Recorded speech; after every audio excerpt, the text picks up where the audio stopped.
Lisandro Bertolero, soy anestesiólogo. Hoy me acompaña el doctor Mauricio Amonda, que también es residente de anestesia. Vamos a hablar un poquito de qué es lo que, en qué consiste más o menos nuestro trabajo.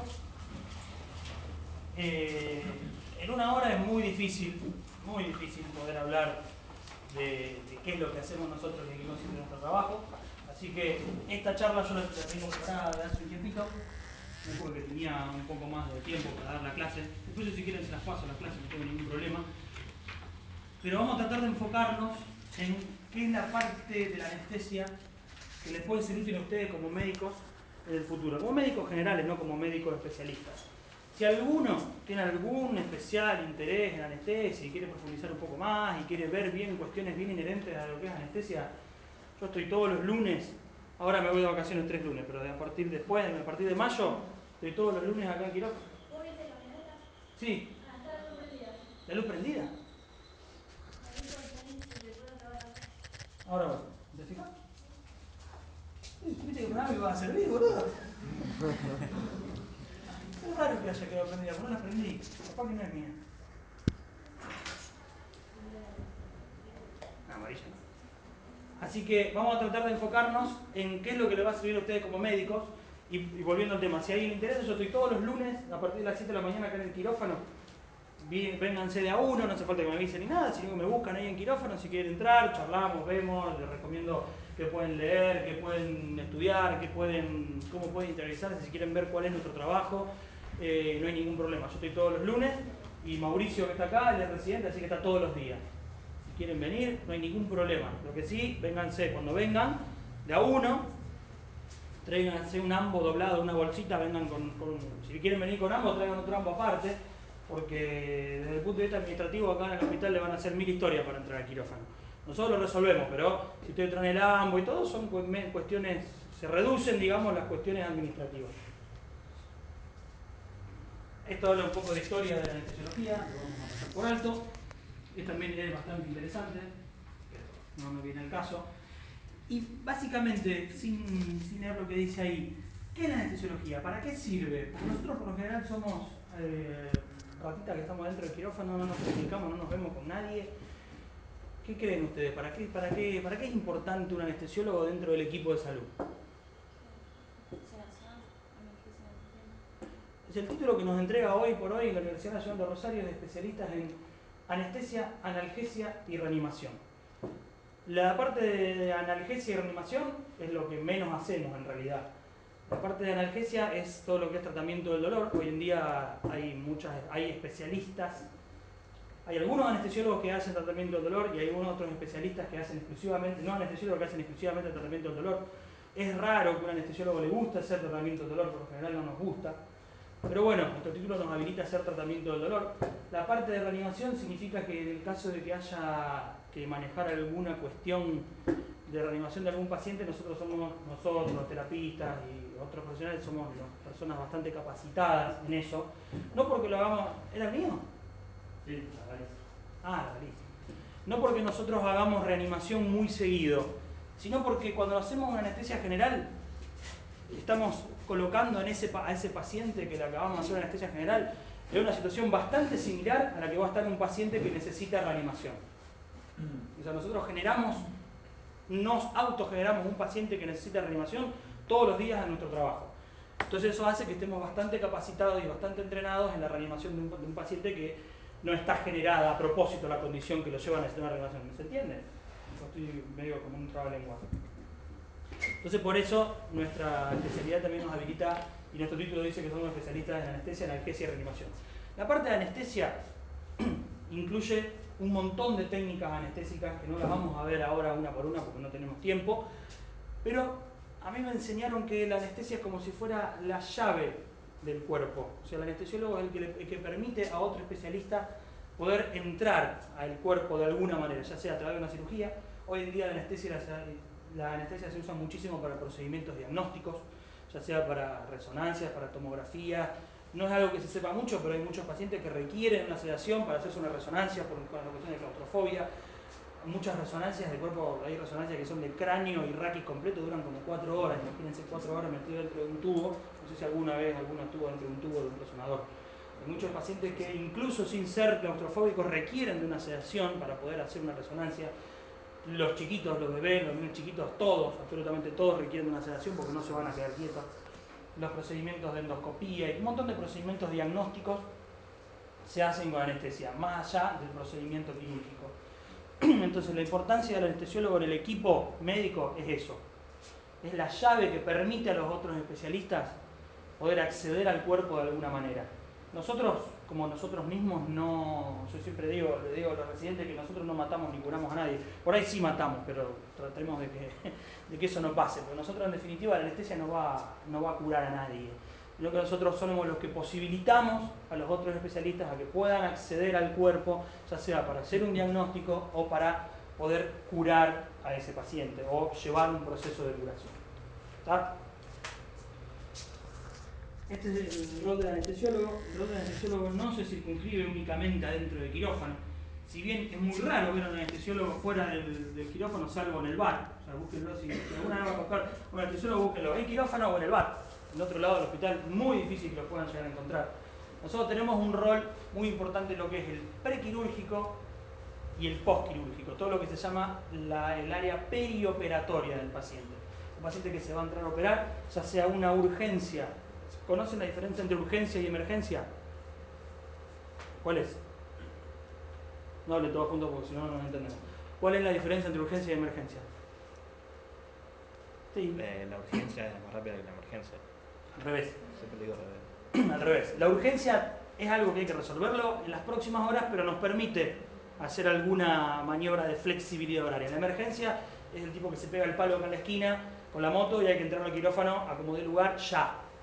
Entonces, en la urgencia o en la cirugía programada, el paciente que va a entrar al quirófano debería ser evaluado siempre por un anestesiólogo y tenemos siempre algún margen de tiempo para que nosotros conozcamos un poco a ese paciente. Una urgencia son las cosas más habituales que se le van a presentar a ustedes cuando salgan de acá y vayan a trabajar una guardia.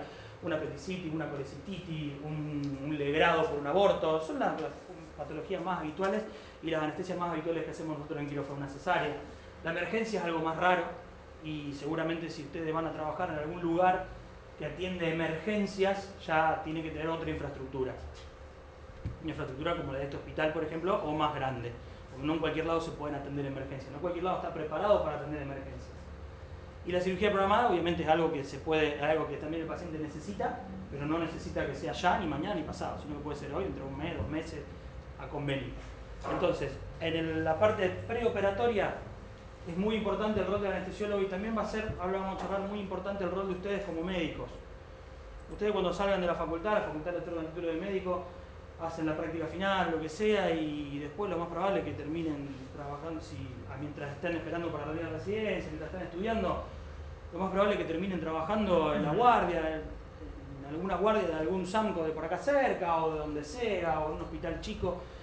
Entonces ahí es importante el papel de ustedes como médicos y cómo preparar a ese paciente que va a recibir o que tiene que recibir una anestesia. Ahora lo vamos a ver de a poco. Obviamente durante el procedimiento quirúrgico el anestesiólogo es el encargado de proveer la anestesia y encargado del monitoreo y de mantener la homeostasis fisiológica de ese paciente. Y en el post-anestésico el paciente ni bien se despierta, la anestesia no puede volver a donde sea que haya estado, si en la guardia, en la sala, donde sea, de manera inmediata, sino que tiene que cumplir algunos requisitos mínimos que le llamamos nosotros para criterios de alta de quirófano. También lo vamos a ver ahora. Después otras cuestiones del rol del anestesiólogo, lo que hablábamos recién, de proveer RCP básica y avanzada, tratamiento de síndromes dolorosos, y lo que incluye al anestesiólogo, pero también incluye a toda la comunidad médica, es esto: supervisión, educación y evaluación del desempeño del personal médico, o sea, la formación permanente.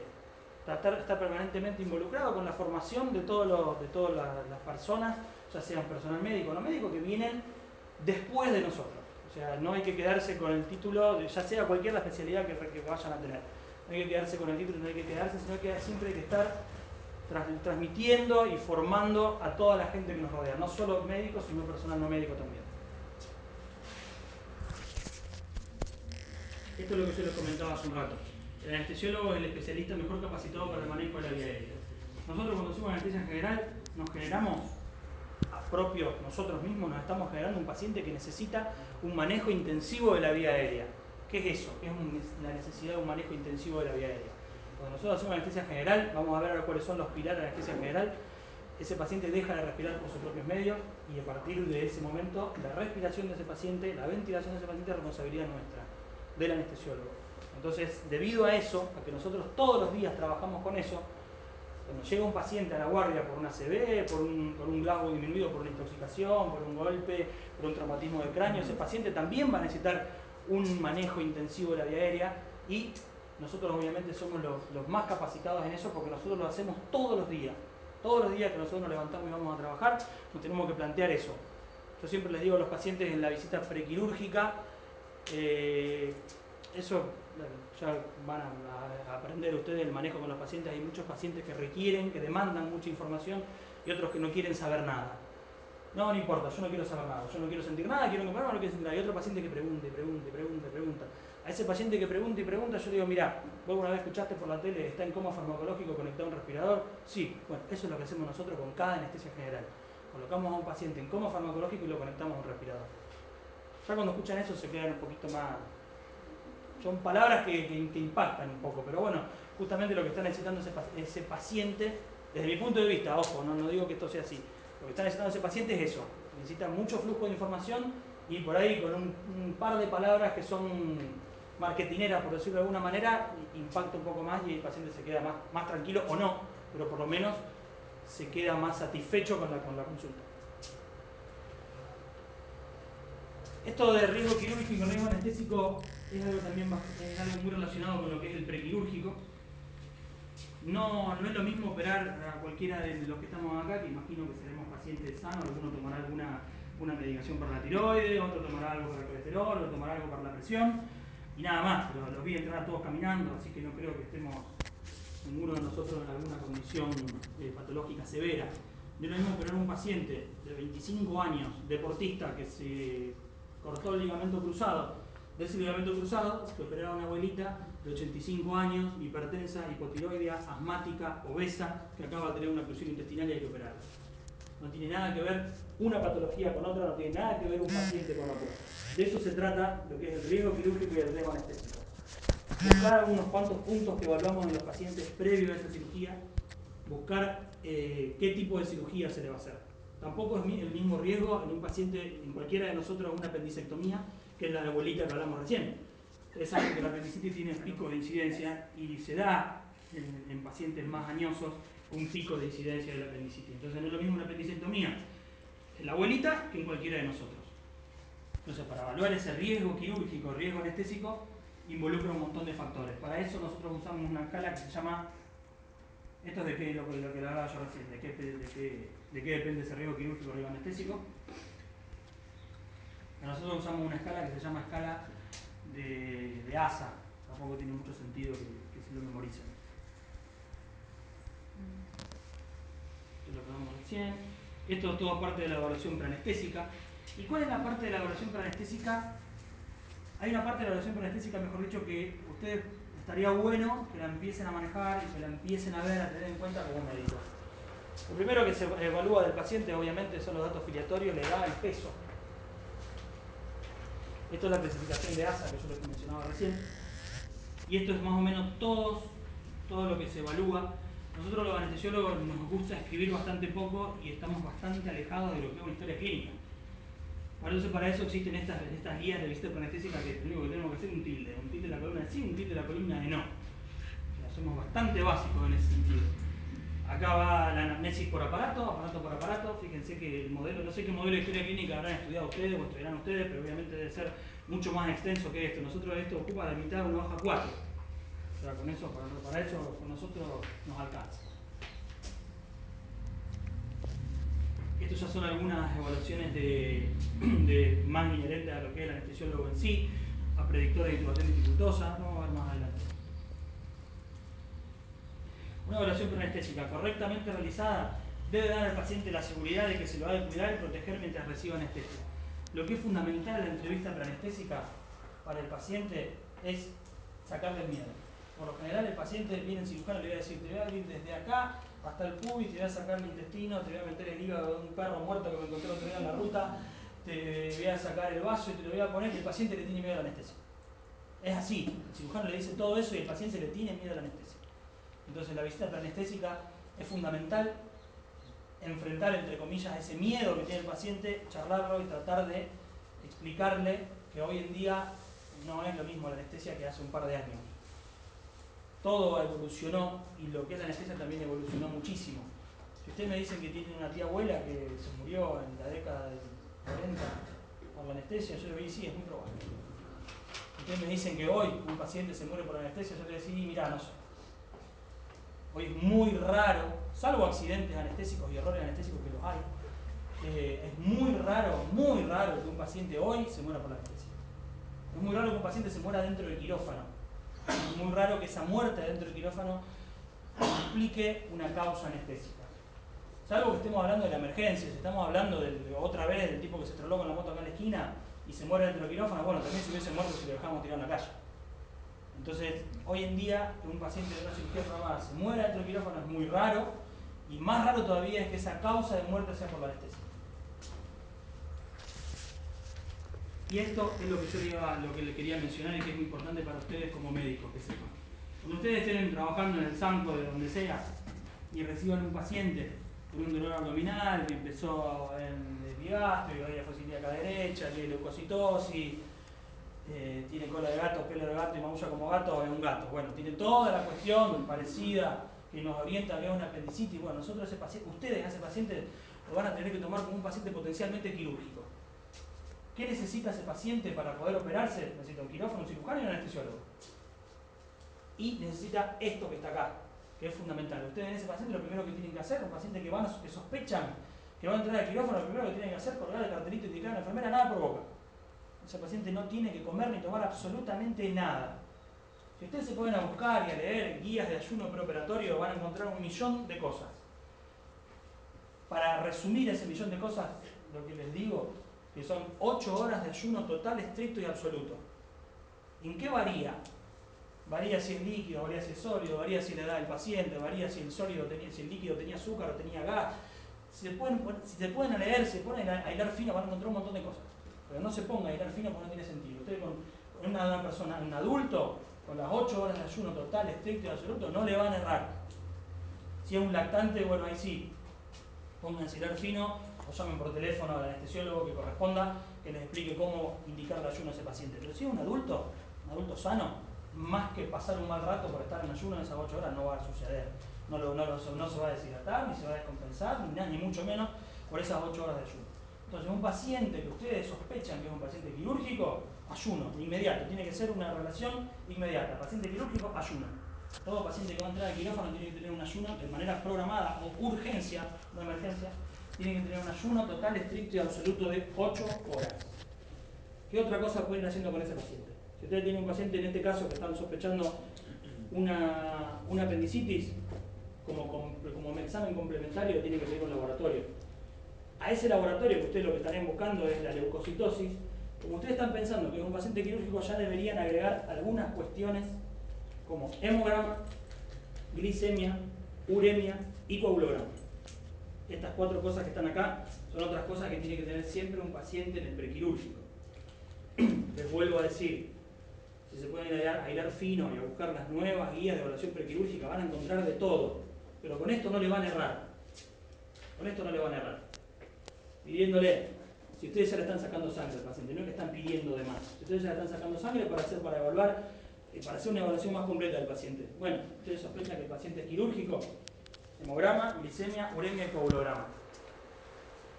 Otra cosa que es importante en los pacientes que van a ser sometidos a cirugía, un electrocardiograma o un informe de riesgo cardiovascular por un cardiólogo. Cosa que no existe prácticamente en ningún lado de los lugares donde, incluso acá, en el hospital de Baigorria, vos pedís un cardiólogo el sábado a la mañana y se te cagan de la risa. No existe. Pero por lo menos tener una tira de electro en la cual se pueda detectar, una tira de electro de 12 derivaciones, en la cual alguna arritmia grosera y algunas cuestiones groseras, ustedes mismos la pueden detectar.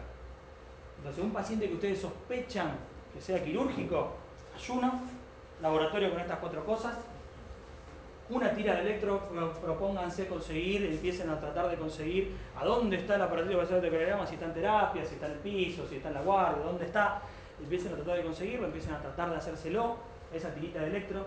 Todo esto lo que va a hacer es acelerar todo el proceso y una vez que venga el cirujano, lo evalúe, y no es lo mismo que venga el cirujano a las 3 horas y lo evalúe y a partir de ahí empieza el ayuno, que venga el cirujano, lo evalúe y el paciente ya esté en ayuno. Entonces todo eso lo que hace es acelerar todo el proceso para que ese paciente se pueda operar más rápido. Si bien no es una emergencia, pero bueno, mientras más se pueda acelerar el proceso, mejor. Entonces, prequirúrgico, electrocardiograma de 12 derivaciones, si puedo informarme un cardiólogo mucho mejor. Ayuno y laboratorio con estas cosas. Cuando estamos hablando de una cirugía programada, ya hay un montón de otras cosas, otras cuestiones, pero que no vienen a la importancia del caso. Otra cosa importante son los datos filiatorios del paciente que les comentaba recién, edad, peso y talla del paciente. No mismo operar a un paciente de 60 kilos que un paciente de 140, no es lo mismo. Y el consentimiento informado, que eso ya es una cuestión más que raya la parte legal, pero bueno, cualquier paciente que entra a un hospital, en el momento de la admisión le deberían hacer firmar una planilla de consentimiento informado. Eso nos autoriza a nosotros como médicos a hacer todas las prácticas que vayamos a hacer. Esto es un pequeño resumen de cuáles son las técnicas anestésicas que hacemos principalmente. Anestesia general, local y regional. La anestesia local no es necesaria la presencia de un anestesiólogo para anestesia local. Muchos pacientes cuando yo los veo en la consulta me dicen, sí, me operaban de ligamento cruzado, pero me operaban con anestesia local. Ahí hay un error de concepto. La anestesia local es la que se aplica, por ejemplo, para sacar un quiste sebáceo, para sacar un lunar, se aplica solamente en esa zona donde se va a operar. Anestesia de mitad de cuerpo, como muchos pacientes lo refieren, eso no se llama anestesia local, se llama anestesia regional. Anestesia regional consiste en colocar una dosis determinada de anestésico local, lidocaína, bupivacaína, cualquier anestésico local, los más usados son esos, en algún lugar, ese lugar es siempre cerca de grandes troncos nerviosos. Entonces eso lo que va a hacer, bloquea la conducción nerviosa de toda una región del cuerpo. ¿Entiendes? Por eso es la diferencia entre local y regional. Con la local yo estoy infiltrando para sacar un lunar acá en la mano y estoy inhibiendo la conducción nerviosa solamente en esa zona. Para hacer una anestesia regional yo voy a infiltrar una solución de anestésico local en el plexo braquial y con eso voy a anular la conducción nerviosa, sensitiva y motora de todo el brazo, de toda una región del cuerpo. Lo mismo pasa con la anestesia que se hace en la espalda. Ya sea peridural o raquidia, estoy inyectando esa dosis de esa solución de anestésico local en algún lugar, podemos ver después si quieren cuáles son esos lugares, en la columna, donde nacen, donde van saliendo de la columna las raíces nerviosas y con eso hace que se bloquee la conducción nerviosa a esa altura. Entonces queda toda una región del cuerpo anestesiada. ¿Se entiende la diferencia entre regional y local? Y la anestesia general es la anestesia de todo el cuerpo. Vamos a ver ahora, nos vamos a detener un ratito en lo que es anestesia general. Para hacer esta anestesia general, nosotros necesitamos, toda anestesia general cumple con 4 pilares. Hay 4 pilares de anestesia general. De esos 4 pilares se desprende un quinto, pero en realidad manejando esos 4 está implícito el quinto. ¿Cuáles son esos 4 pilares? Hipnosis. Pues el paciente tiene que estar dormido. Analgesia. El paciente tiene que tener, de alguna manera le tenemos que proveer analgesia para que no le duela todo lo que todo lo que el cirujano le está por provocar. Amnesia. No tiene ningún sentido que el paciente se acuerde de lo que le pasó dentro del quirófano. No en Argentina, pero en otros países desarrollados, el recuerdo intraoperatorio es uno de los principales motivos de demanda a los anestesiólogos. El paciente no tiene por qué recordar nada de lo que le pasó dentro del quirófano. Anulación de los reflejos autonómicos, relajación muscular. Para que el cirujano pueda trabajar tranquilo necesita que una buena relajación muscular, o sea que los músculos no tengan tono.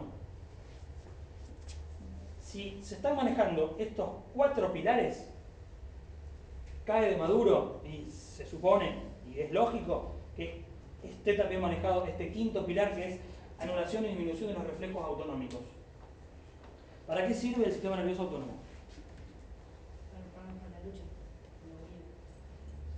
En realidad sí, eso sería el simpático. ¿El parasimpático? El sistema nervioso autónomo tiene 2 partes, el sistema nervioso simpático, parasimpático, etcétera, etcétera. Lo importante del sistema nervioso autónomo, que es totalmente involuntario y que no lo manejamos nosotros. Y como dijo recién la compañera de ustedes, nos prepara para la lucha. Entonces, si alguien va a hacer un tajo en la panza con un bisturí, por más que sea dentro de un quirófano, el cuerpo no sabe para qué sirve esa agresión que está recibiendo y va a responder siempre de la misma manera. El cuerpo va a responder de la misma manera si te clavan un cuchillo, un caco acá en la esquina, que si te apoya un bisturí, un cirujano en un medio estéril, como sea. O sea, el cuerpo va a responder con ese sistema nervioso autónomo desencadenando ciertos reflejos. ¿Esos reflejos cuáles son ante la agresión? Descarga de catecolaminas, descarga de cortisol y un montón de otras hormonas del estrés. Y eso hace que se altere la homeostasis del cuerpo. Ante esa agresión que recibe el cuerpo, lo primero que se produce es aumento de la frecuencia cardíaca, como dijiste vos, te prepara para el oído. Aumento de la frecuencia cardíaca, aumento de la presión arterial. Entonces lo que tenemos que hacer nosotros como anestesiólogos es tratar de poner en reposo, tratar de abolir esa respuesta del sistema nervioso autónomo. Y manejando estos 4 pilares se logra. Puede ocurrir que no vieron la película que muchos pacientes la mencionan, esa película Awake, el paciente está despierto mientras lo están operando. ¿Eso puede pasar? Sí, puede pasar. Sí puede pasar. Hoy en día es rarísimo que pase porque hay una droga que, menos mal que existe, que se llama midazolam, que esa droga produce hipnosis y amnesia. ¿Puede ocurrir que un paciente se nos despierte durante la cirugía? Sí, puede ocurrir, pasa, sí pasa. Pasa todos los días, y no sé si todos los días, pero pasa. Pero lo que tiene que ocurrir es que ese paciente no se acuerde. Entonces para eso esas drogas producen amnesia. Entonces de esa manera yo estoy trabajando sobre alguna parte de los reflejos autonómicos. Entonces puede ocurrir que un paciente esté dormido, que tenga un buen nivel de hipnosis, pero por un error o por una omisión no tenga una buena analgesia. Entonces el paciente va a estar dormido. Le van a estar abriendo la panza con un bisturí y va a estar 100% quieto porque además de dormido tiene buena relajación muscular y no se puede mover. Pero si no tiene una buena analgesia, se van a disparar los reflejos autonómicos, ese paciente va a tener, se le va a elevar la frecuencia cardíaca, se le va a elevar la presión arterial. Y ahí es donde estoy fallando, en el manejo de los reflejos autonómicos. Por eso les digo que si tengo una buena hipnosis, una buena analgesia, una buena amnesia, una buena relajación muscular, estoy sí o sí manejando los reflejos autonómicos. En algunos lugares también van a ver que la anestesiología es la medicina del sistema nervioso autónomo. Y en parte es cierto, nosotros no es que lo hacemos a propósito, que nosotros estamos pensando en anular los reflejos del sistema nervioso autónomo. Muchas veces es perjudicial que nosotros anulemos los reflejos del sistema nervioso autónomo, pero en definitiva, al proveer estas 4 cosas, estamos anulando el sistema nervioso autónomo y anulando la respuesta y la descarga de catecolaminas que se genera ante la agresión. ¿Cómo hacemos para manejar estos 4 pilares? Nos valemos de drogas. Nosotros somos drogones por excelencia. Lo que tiene de bueno, esto es como un papá hablando de su hijo, lo que tiene de bueno la anestesia es que si ustedes indican un antibiótico como médicos clínicos, que a lo mejor tienen que esperar 4 o 5 días para ver la respuesta. Esto que hacemos nosotros tiene respuesta inmediata. Las drogas que hacemos nosotros, la mayoría de las drogas que hacemos nosotros tienen una latencia que nosotros le llamamos latencia codo-cerebro. Eso significa que si la hacemos endovenosa en el codo y lo que demora en llegar al cerebro es lo que demora en hacer efecto. O sea, 3 segundos, 4 segundos. En eso es lo que demoramos nosotros los anestesiólogos en ver el efecto de las drogas que estamos haciendo. No era la cuestión que comentaba nada más. Estos son distintos tipos de anestesia general. Balanceada, endovenosa, inhalatoria, combinada. Y vamos a ver ahora cuáles son las drogas que más frecuentemente usamos adentro del quirófano para hacer anestesia general. Para producir analgesia, ¿usamos los típicos AINES? Sí, los usamos. Pasa que el típico no pretendan que el mismo analgésico que usan para un dolor que se golpean en el tobillo sirva para que el paciente no sienta dolor mientras están haciendo la laparotomía. No sirve. Sirve como complemento y sirve porque ya empezamos a hacer una que se llama una analgesia preventiva para el dolor postoperatorio que va a tener. Pero no alcanzan esos AINES comunes para tratar ese dolor. ¿Los usamos? Sí, los usamos. Usamos otras drogas que se llaman bloqueantes de la NMDA, que el principal es la ketamina. La ketamina tiene muy mala fama, pero si ustedes me dijeran que elija una droga de todas estas, yo elijo la ketamina. No para mí, sino para hacer anestesia. Porque la ketamina es muy buena, porque ya van a ver que de estas 4 o 5 cosas están varios grupos la ketamina. Ahora la vamos a ir viendo. Para producir analgesia usamos la ketamina. Para producir hipnosis usamos la ketamina y para producir amnesia también podemos usar la ketamina. Entonces produce un montón de cosas.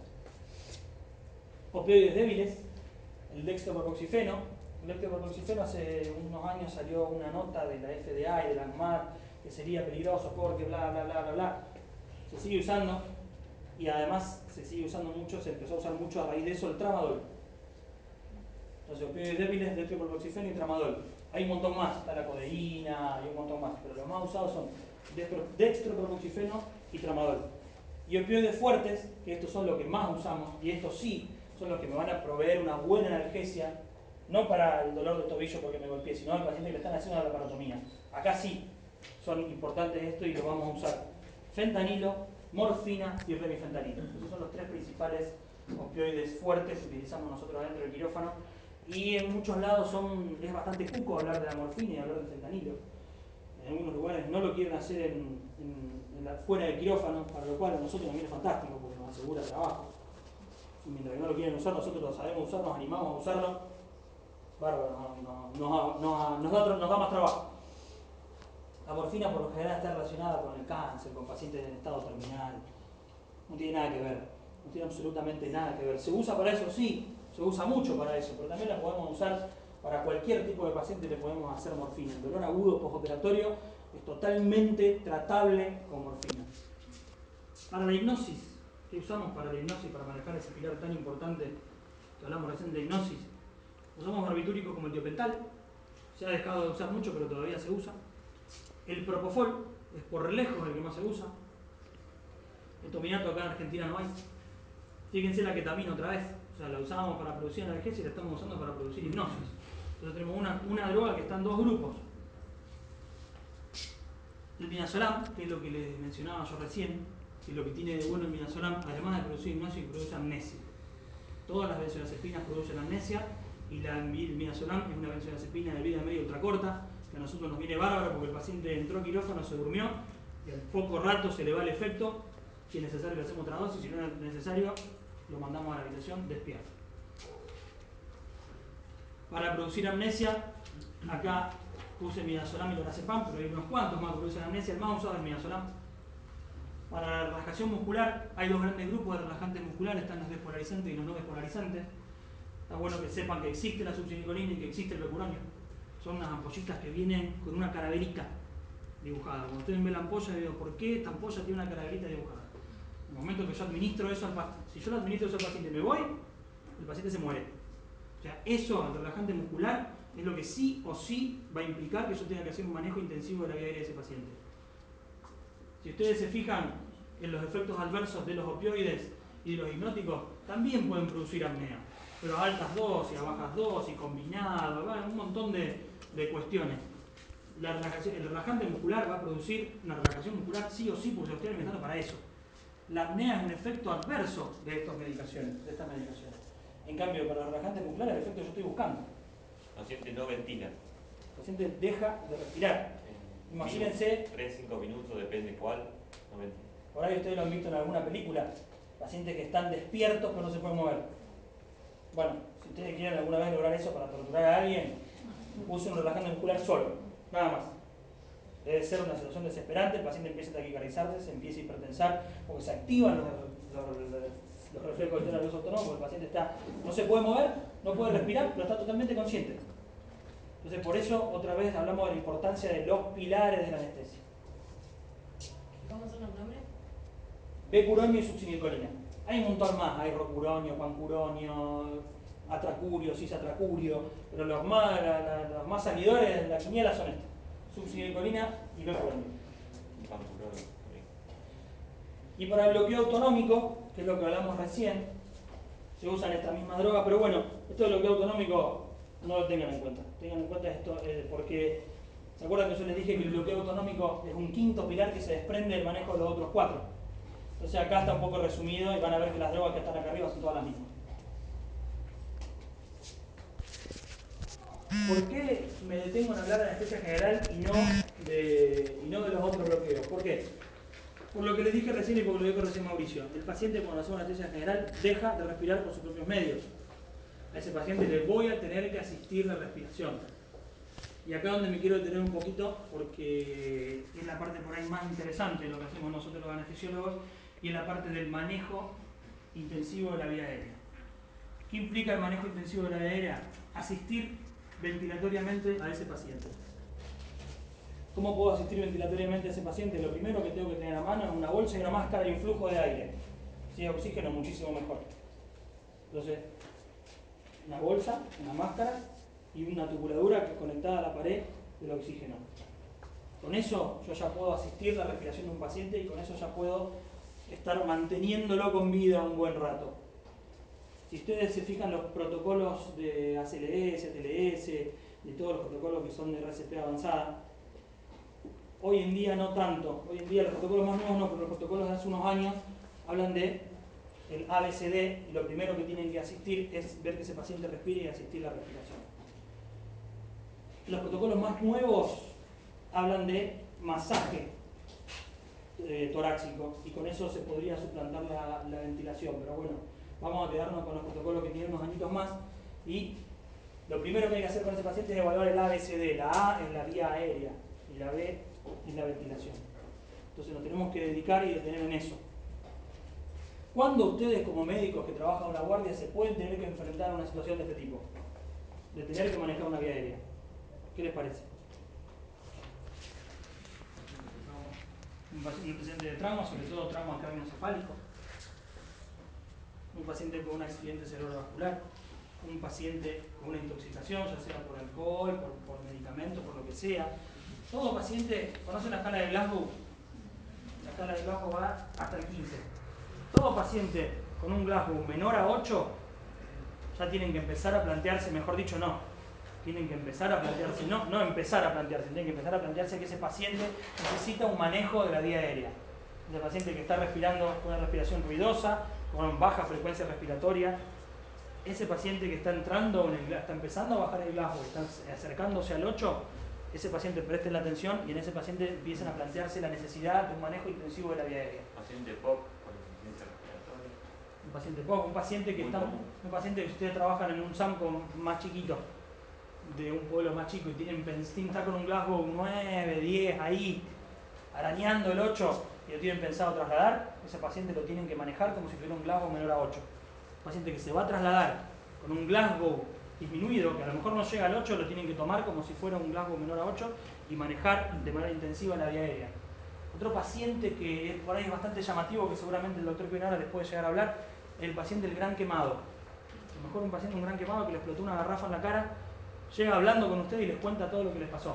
Pero si tiene los pelitos de la nariz quemados, le sale, disculpando el término vulgar, le sale los mocos con algún carboncito, con algo de eso, tiene los labios quemados y la cavidad oral quemada, ese paciente, por más que esté hablando en ese momento con ustedes con un Glasgow 15-15, ese paciente necesita un manejo intensivo de la vía aérea, porque en este momento está pudiendo respirar y está pudiendo hablar. Dentro de una hora, la hinchazón y el edema que se le va a producir en todas las partes de la vía aérea no le van a permitir la respiración y ya va a ser tarde para intubarlo, ya va a ser tarde para manejar la vía aérea. Entonces en el gran quemado que afecta a la cara, ¿no? No el gran quemado, si de acá para abajo no hace falta.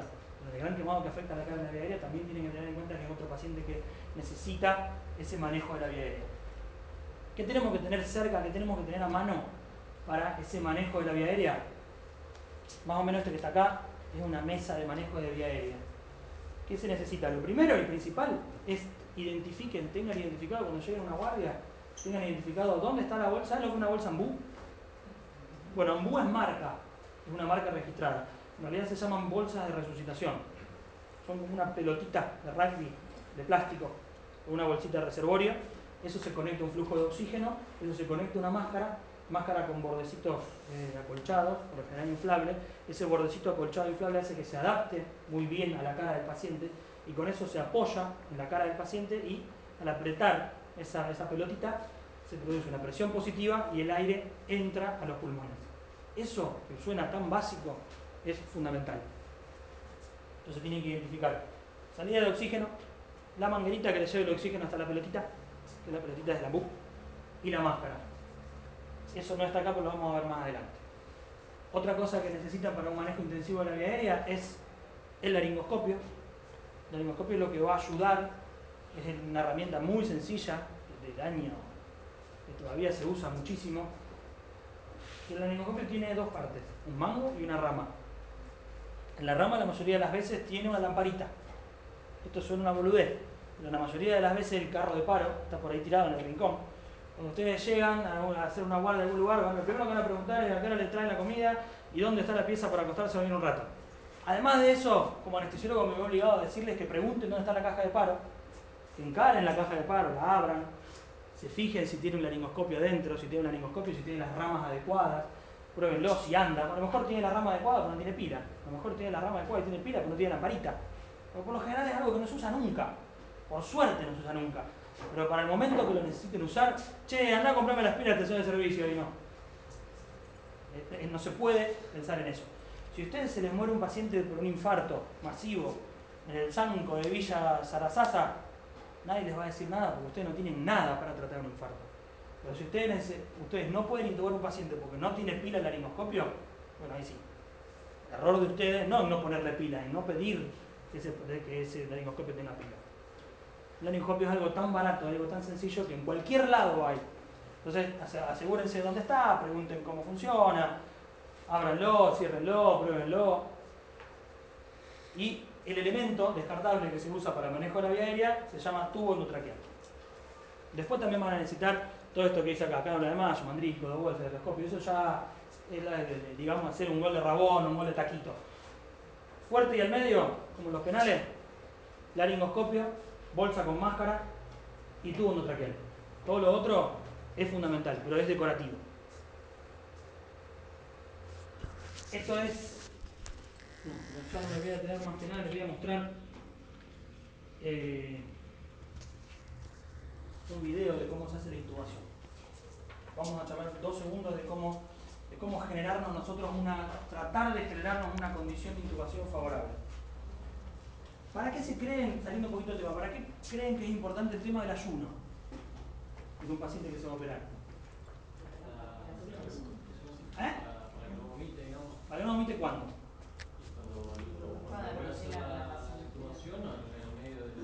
¿Y qué pasa si vos esta noche te ponen pedo y te dan ganas de vomitar? ¿Te va a broncoaspirar? No, ¿te va a broncoaspirar? Depende de qué. ¿Depende de qué? Depende del glasgo, está bien, está perfecto.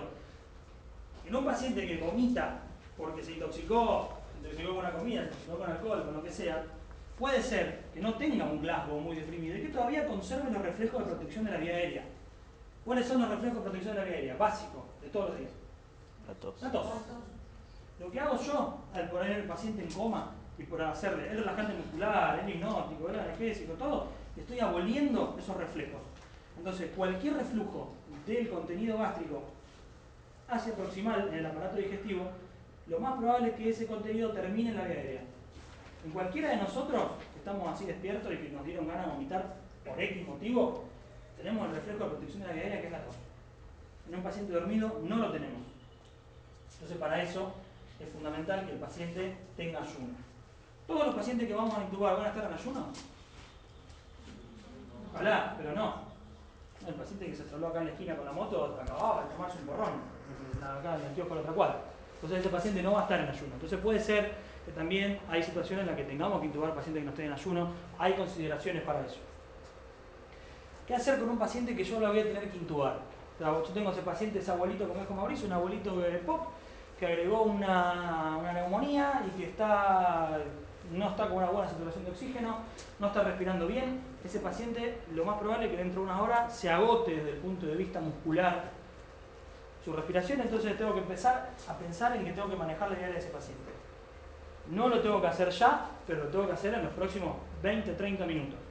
Entonces para eso lo que primero tengo que tratar de hacer, soporte de oxígeno con una FiO2, FiO2 se llama fracción inspirada de oxígeno.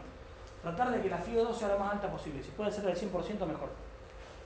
En el aire que respiramos nosotros todo el tiempo hay un 21% de oxígeno. Entonces todas las capacidades y volúmenes pulmonares están llenas de aire, pero solamente tiene un 21% de oxígeno.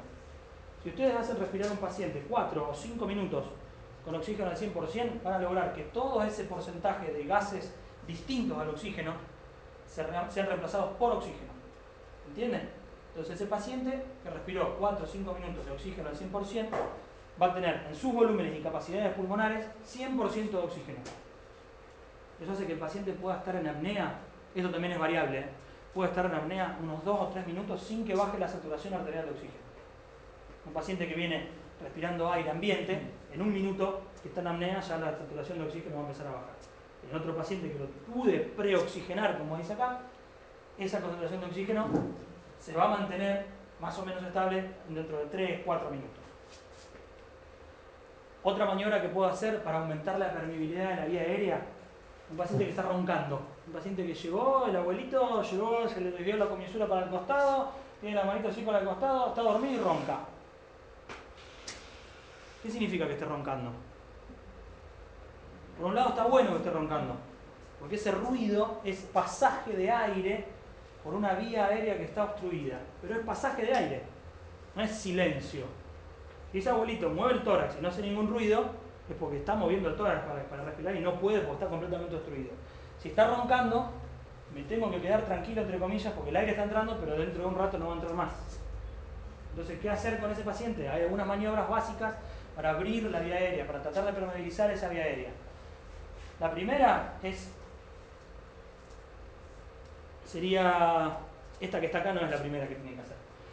Que sería traccionar la mandíbula así para adelante de un paciente despierto. No lo hagan porque el paciente lo más probable es que los muerda. Entonces, otra maniobra es traccionar desde los gonios hacia, o sea, el paciente va a estar acostado, desde los gonios hacia el cenit, o sea, hacia arriba.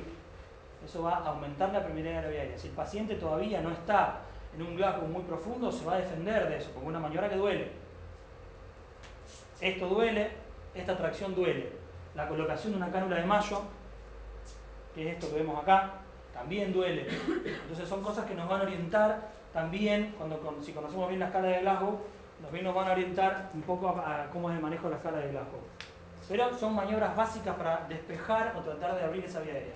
Tracción mandibular, ya sea desde la arcada dentaria o desde, si un paciente desdentado se puede hacer perfectamente la tracción desde la arcada dentaria, que no nos va a morder. Desde los gonios, incluso algunos pacientes mejoran ese ronquido tumbando la cabeza para el costado. Así que las chicas, sobre todo, si el novio ronca, peguen un codazo, tienen la cabeza para el costado, que a lo mejor deja de roncar, a lo mejor no. Subluxación de mandíbula, cánula de Mayo, son maniobras básicas para abrir la vía aérea y permitir que ese paciente respire durante un rato ese oxígeno al 100%, para que después, en el momento que yo lo vaya a intubar, tener un resto, ¿vale?, entre comillas, de oxígeno dentro del cuerpo para poder hacer esa maniobra con un poco más de tranquilidad. Esto que está acá, nosotros los anestesiólogos hacemos mucho hincapié en esto. Siempre que vamos a intubar a un paciente, coloquémosle una almohada debajo de la cabeza. Siempre y cuando ese paciente no venga con un collar de tracción cervical, de inmovilización cervical. La mayoría de los politraumas deberían venir, si tienen un traumatismo encefalocraniano, tiene que tener sí o sí un traumatismo de médula cervical, de columna cervical. Entonces ese paciente debería venir con un collar de inmovilización. Un paciente que viene con un traumatismo del cráneo, a ese no. Para todo el resto de los pacientes, pónganle una almohada. Pongan una almohada debajo de la nuca, que eso para intubar nos va a ayudar muchísimo. Nosotros para poder intubar tenemos que ver la glotis. La glotis es justamente el orificio de entrada de la vía aérea. Para poder ver esa glotis tenemos que rectificar 3 ejes. Estos ejes que están acá. El eje de la laringe, de la faringe y de la boca. Para ayudar a la rectificación de esos ejes nos va a ayudar la almohada. Ahora vamos a ver cómo. Esto es una glotis normal, pero esto es un preparado anatómico, por eso se ve tan bien. No es una imagen de la laringoscopía. Esto es una imagen de la laringoscopía. Fíjense cómo se ve la glotis, estas dos cositas blancas que se ven ahí bien acaradas, esas son las cuerdas vocales. Esto que está acá es la epiglotis y este agujerito que está acá abajo es el esófago. Otro error bastante común, la persona que está intubando por primera vez o que hace una laringoscopía por primera vez, es meter el tubo en el primer agujero que encuentren. Y por una cuestión anatómica, el primer agujero que van a encontrar va a ser el esófago. Por una cuestión anatómica y por una cuestión de ley de Murphy. O sea, el primero que van a ver es donde no tienen que meter. Cuando ahora veamos el videito en realidad es una animación, no un video. Cuando veamos el video, por una cuestión de cómo se hace la maniobra, va a aparecer primero el esófago. Y muchos dicen, no, ahí está el agujerito, pum, y meten el tubo en el esófago. Empiezan a ventilar al paciente, se dan cuenta que el tubo está en el esófago. Y el segundo error, ¿cuál es? Sacar ese tubo. Si se puede, si el paciente tiene una buena boca y tiene unas buenas condiciones de intubación, les conviene dejar puesto ese tubo, porque ese tubo le está marcando el lugar donde no tiene que ir el próximo tubo. Parece una boludez y se cagan de risa, pero es cierto. Pero si ustedes tienen puesto el tubo y saben que ahí está mal, no lo vuelvan a poner en ningún lugar. Modifiquen la posición de la cabeza, modifiquen la maniobra de la laringoscopía hasta que encuentren esto, o algo parecido a eso. Pero no lo vuelvan a meter en el mismo agujero porque no va ahí. ¿Se entiende? Y esta es una imagen de la laringoscopía con la rama de la laringoscopia. Una buena laringoscopía debería mostrarnos esto.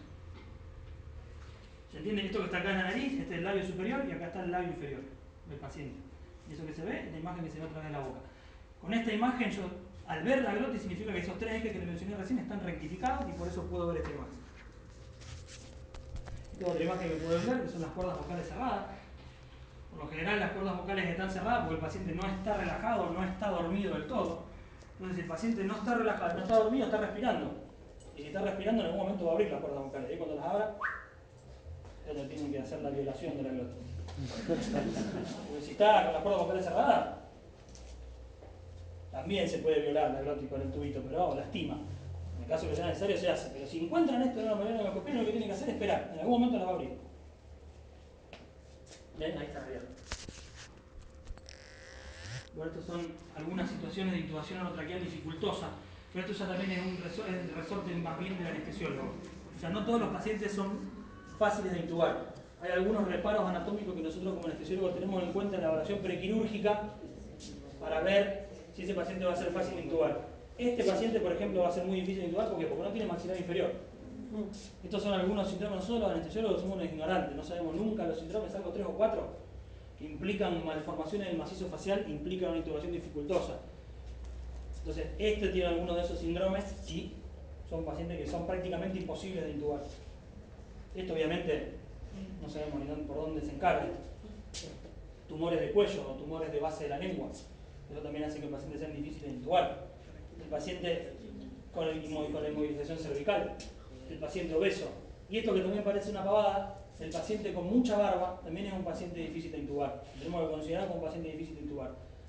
¿Se acuerdan cuando les dije que era básico el ambú y la mascarita? Esa mascarita tiene un borde acolchado para adaptar a la cara del paciente. El paciente con barba no adapta.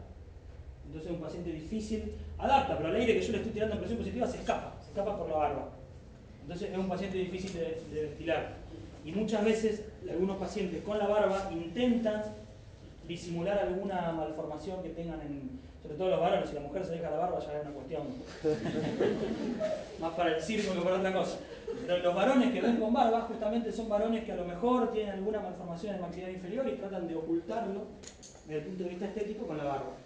Entonces la barba es dificultosa, nos genera una dificultad para ventilar al paciente ya de por sí y además puede estar ocultando alguna otra cuestión. Este es lo que yo le comentaba recién, un paciente un gran quemado. Los pacientes que entran hablando con nosotros y nos cuentan que les explotó el calefón en la cara, que les explotó el horno en la cara, que les explotó la garrafa en la cara.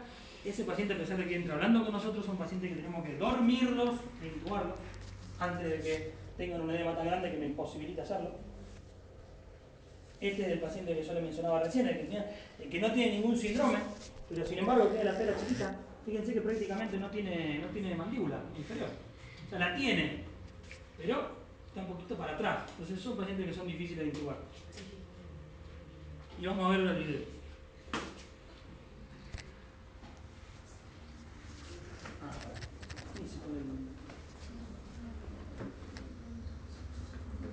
Eso.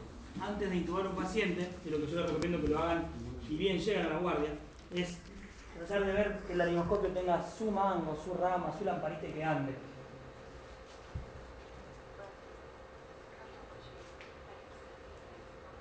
Esto que está acá es un tubo endotraqueal y lo que está haciendo ahí en el video es con esta jeringuita inflar de aire un balón que está en la punta. Ese balón, lo que hace, ese balón debería quedar colocado por debajo de las... ¿Qué tal, loco? Buen día.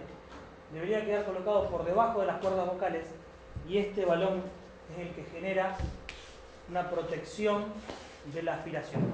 Este es el balón, ¿se acuerdan que yo le dije que normalmente el reflejo de la tos es el que nos protege de la aspiración? Bueno, cuando el paciente está dormido y ya no tiene ese reflejo, lo que nos va a proteger de la aspiración es ese balón.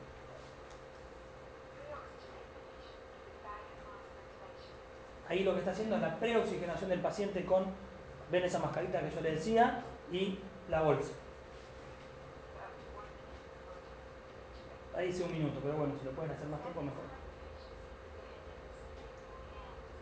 Siempre para intubar se deben colocar en la cabecera del paciente. Ni en los pies, ni abajo, ni arriba, en la cabecera del paciente. Fíjense cómo le abre la boca. Se coloca el laringoscopio. Esto algunos pueden decir que está hecho para zurdo, pero bueno, para derecho en realidad está hecho. Porque la maniobra del laringoscopio, que es la maniobra que requiere más fuerza, se hace con la mano izquierda. Pero la maniobra más precisa, que es la maniobra de colocación del tubo dentro de la glotis, se hace con la mano derecha. Entonces fíjense cómo se introduce la rama del laringoscopio por la comisura derecha del paciente.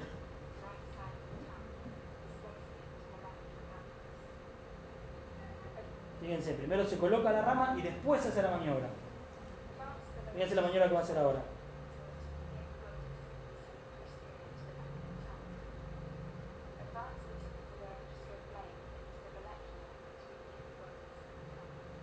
La punta, para hacer una correcta laringoscopía, la punta del laringoscopio debería quedar colocada en el receso gloso-epiglótico, entre la base de la lengua y la epiglotis.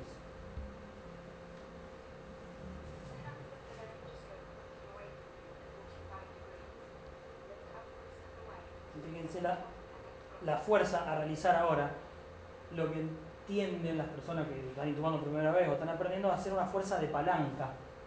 Y no, luego hablar de la palanca de romper los dientes. La fuerza tiene que ser de tracción hacia el cenit, o sea, hacia arriba otra vez.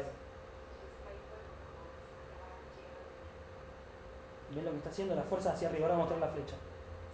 Ah, no, ya lo mostré. Una vez que hacen esa fuerza, y si logran ver la glotis, lo que tienen que empezar a hacer es a pasar el tubito ese a través de la glotis.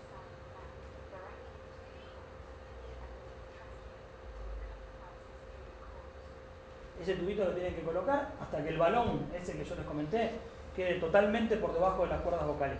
Una vez que ese balón queda totalmente por debajo de las cuerdas vocales, es donde se infla y se deja posicionado ahí.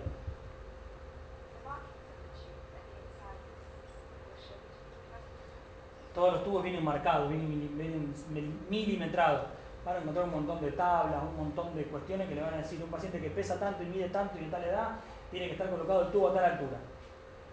Son tablas, son teoría. La práctica lo que dice es que para corroborar que ese tubo esté bien colocado, lo que tengo que hacer yo es ocultar, primero mirar que el tórax se expanda de forma simétrica y bilateral, y segundo, ocultar. Ahora vamos a ver con estetoscopio, ahora vamos a ver cómo lo hace.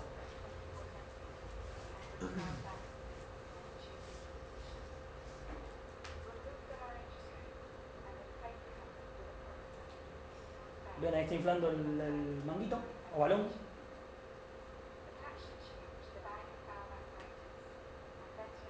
La misma mascarita que usaron, perdón, la misma bolsa que usaron, el mismo pico que adaptan la máscara de forma universal, adaptan en la boquilla del tubo endotraqueal. Entonces tienen que sacar la máscara y conectar.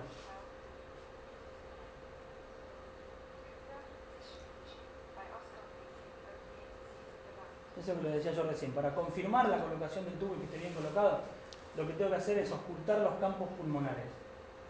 ¿Qué campos pulmonares tengo que ocultar? Todos. Vamos a ver ahora que hay alguno que es más importante que otro.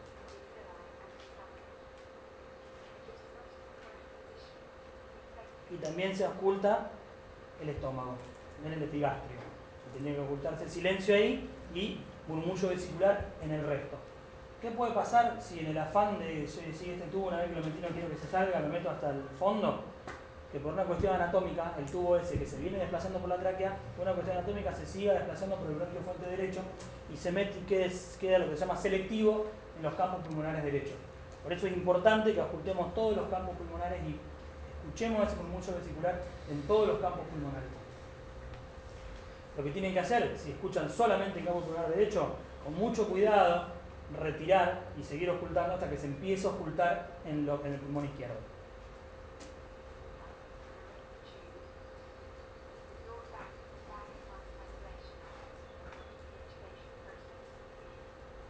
Bueno, si no se escucha murmullo vesicular y se escucha ruido en el estómago, ahí es donde yo les digo, no saquen el tubo, porque está puesto, si tienen otro, si tienen la posibilidad de tener un segundo tubo, ese tubo no lo saquen, hagan otra laringoscopía, donde está el tubo ese, no metan otro y busquen otro agujerito que tiene que aparecer.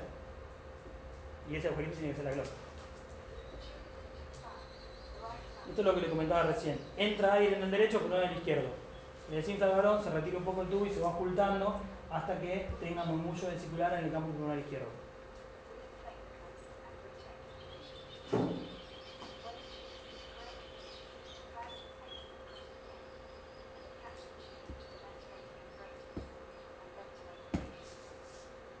Bueno chicos, ya llegó el doctor que les tiene que dar la siguiente clase.